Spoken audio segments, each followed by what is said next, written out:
I started out with one particular Ancestry test that's very, very well known, very widely marketed.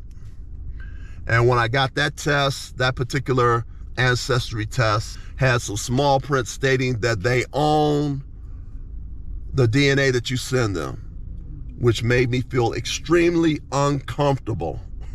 Made me feel extremely uncomfortable to read the fine print that they own the DNA that you send them. Now you're paying them to do a service for you to find out what country in Africa that you and your family came from, and hopefully maybe even what tribe you came from.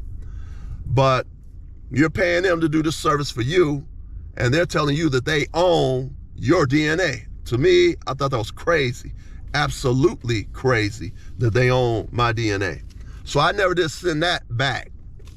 And then about a year or so later, after I did that, did not send that back to them after I read it, even though I paid for it, I ran across this other Ancestry test, which I feel is the best Ancestry test for African Americans and the best Ancestry test for Black people, period, around the world.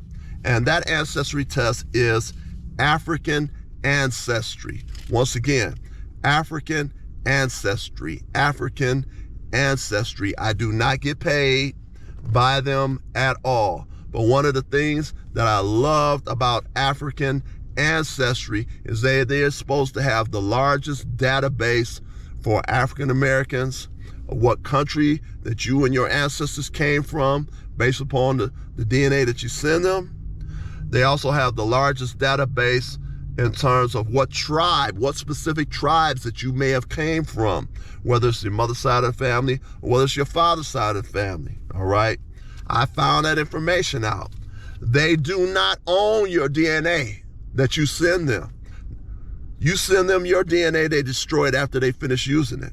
Once again, African Ancestry destroys your DNA that you sent them after they finish using it